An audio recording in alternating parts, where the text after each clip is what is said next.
23 जनवरी को सुभाष चंद्र बोस के जन्मदिन है। इस पे हम उनके बारे में देखेंगे और बात करेंगे। जैसे कि सुभाष चंद्र बोस का जन्म हुआ था 23 जनवरी 1897 में और 18 अगस्त 1945 में उनका देहांत हो गया। तो इसी पे हम आगे की तरफ देखते हैं और इनके बारे में बहुत सारे बातें जानते हैं। जैसे कि उपलब्धियां हम देखेंगे क्या है। जैसे सुभाष चंद्र बोस ने तुम मुझे खून दो मैं तुम्हें आज़ादी दूंगा और जय हिंद जैसे प्रसिद्ध नारे दिए थे। भारतीय प्रशासनिक सेवा की परीक्षा पास किए। 1938 और 1939 में कांग्रेस के अध्यक्ष चुने गए।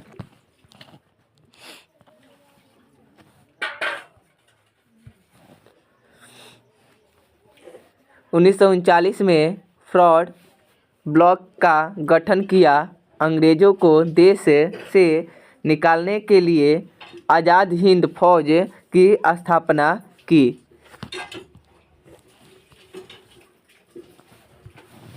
सुभाष चंद्र बोस को नेताजी भी बुलाया जाता है। वह भारतीय स्वतंत्रता संग्राम के एक प्रख्यात नेता थे।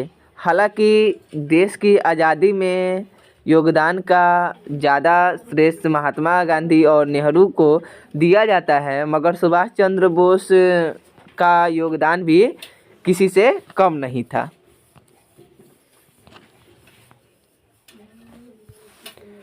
देखेंगे प्रारंभिक जीवन के बारे में। उनका जन्म जनवरी 23 सन 1897 में उड़ीसा के कटक शहर में हुआ था। उनके पिता जानकी नाथ बोस प्रख्यात वकील थे। उनकी माता प्रभावती देवी सती और धार्मिक महिला थी। प्रभावती और जानकी नाथ की 14 संतानें थी, जिसमें 6 बेटियां 8 बेटे थे। सुभाष चंद्र बोस उनमें से 9वें स्थान पर थे। सुभाष चंद्र बोस से ही पढ़ने में मतलब होनहार थे। उन्होंने 10वीं की परीक्षा में प्रथम स्थान प्राप्त किया था और स्नातक में भी वे प्रथम आए थे। कलकत्ता के स्टिक्स चर्च कॉलेज से उन्होंने दर्शन शास्त्र में स्नातक की डिग्री हासिल की थी। उसी दौरान सेना में भर्ती हो रही थी। उन्होंने भी सेना में भर्ती होने का प्रयास किया, परंतु आँख खराब होने के कारण उनका अयोग्य घोषित कर दिया गया। वे स्वामी विवेकानंद के अनुनायक थे। अपने परिवार की इच्छा के अनुसार 1919 में वे भारतीय प्रशासनिक सेवा की तैयारी के लिए इंग्लैंड पढ़ने गए। देखते हैं उनके करियर के बारे में। तो भारतीय संविधान प्रशासनिक सेवा के लिए उन्होंने 1920 में आवेदन किया और इस परीक्षा में उनको न सिर्फ सफलता मिली बल्कि उन्होंने चौथे स्थान भी हासिल किए थे। वे जलियांवाला बाग के नरसंहार के बहुत विकल हुए थे और 1921 में प्रशासनिक सेवा से इस्तीफा दिया। भारत वापस आने के बाद नेताजी गांधी जी के संपर्क में आ गए और भारतीय राष्ट्रीय कांग्रेस में शामिल हुए। गांधी जी के निर्देशानुसार उन्होंने देशबंधु चित्तरंजन दास के साथ काम करना शुरू किया। उन्होंने बाद में चित्तरंजन दास को अपना राजनीतिक गुरु बताया था। अपनी सूझबूझ और मेहनत से सुभाष से बहुत ज़्यादा ही कांग्रेस के मुख्य नेताओं में शामिल हो गए। 1928 में जब साइमन कमीशन आया था तब कांग्रेस ने इसका विरोध किया और काले झंडे दिखाया। तो 1928 में कांग्रेस का वार्षिक अधिवेशन मोतीलाल नेहरू की अध्यक्ष में कोलकाता में हुआ। इस अधिवेशन में अंग्रेज सरकार को डोमिनियन स्टेट देने के लिए 1 साल का वक्त दिया गया। उस दौरान महात्मा गांधी जी पूर्ण स्वराज की मांग से सहमत नहीं थे। वही सुभाष चंद्र बोस को और जवाहरलाल नेहरू को पूर्ण स्वराज की मांग से पीछे हटाना मंजूर नहीं था। 1930 में उन्होंने इंडिपेंडेंस लीग का गठन किया। सन 1930 के सिविल डिसओबिडिएंस आंदोलन के दौरान सुभाष को गिरफ्तार कर जेल भेज दिया गया।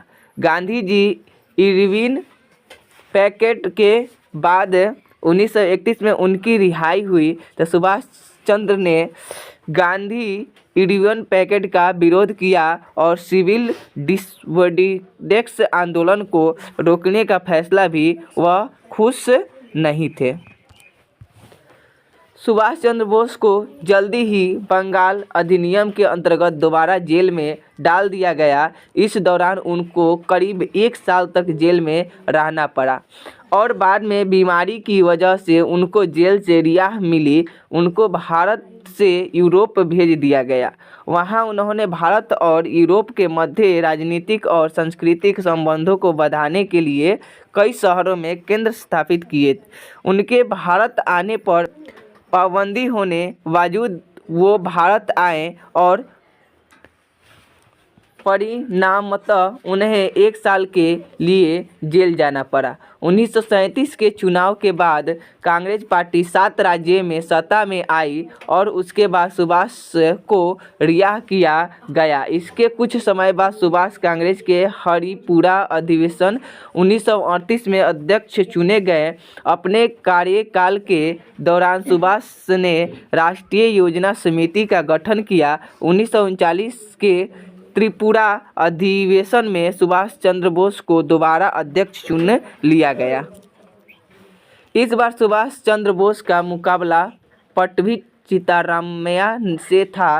सीतारामैया को गांधी जी का पूर्ण समर्थक प्राप्त था। फिर भी 203 मतों से सुभाष चंद्र बोस चुनाव जीत गए। इस दौरान द्वितीय विश्व युद्ध के बाद बदला भी मंडराने लगे थे और सुभाष चंद्र बोस ने अंग्रेजों को 6 महीने में देश छोड़ने का अल्टीमेटम दे दिया।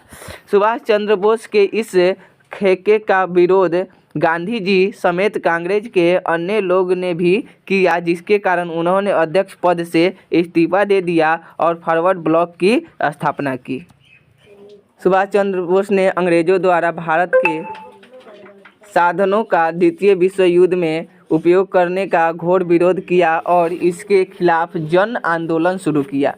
उनके इस आंदोलन को जनता का ज़बरदस्त समर्थन मिल रहा था, इसलिए उन्होंने कोलकाता में कैद कर नज़रबंद रखा गया। जनवरी 1941 में सुभाष चंद्र बोस अपने घर से भागने में सफल हो गए और अफगानिस्तान के रास्ते जर्मनी पहुंच गए।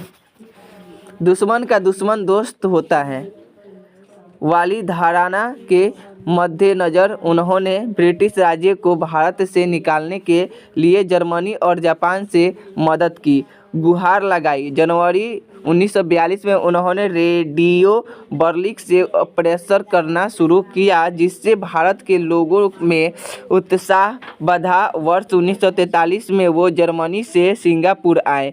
पूर्व एशिया पहुंचकर उन्होंने रास बिहार बोस से स्वतंत्रता आंदोलन का कामना लिया और आज़ाद हिंद फौज का गठन करके युद्ध की तैयारियां शुरू कर दी।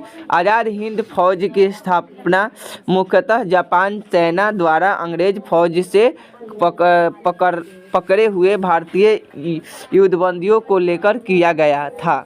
इसके बाद सुभाष को नेताजी कहा जाने लगा। अब आज़ाद हिंद फौज भारत की ओर बढ़ने लगी और सबसे पहले अंडमान और निकोबार को आज़ाद किया गया। आज़ाद हिंद फौज बर्मा की सीमा पार करके 18 मार्च 1944 को भारतीय भूमि पर आ धमकी। द्वितीय विश्व युद्ध में जापान और जर्मनी के हार के साथ आज़ाद हिंद फौज का सपना पूरी नहीं हो सका। मृत्यु उनका किस प्रकार से हुआ, देखिए। ऐसा माना जाता है कि 18 अगस्त 1945 में हुई एक विमान दुर्घटना में उनकी मृत्यु ताइवान में हो गई, परंतु उनका दुर्घटना का कोई साक्ष्य नहीं मिल सका। सुभाष चंद्र की मृत्यु आज भी विवाद का विषय है और भारतीय इतिहास सबसे बड़ा रहस्य है।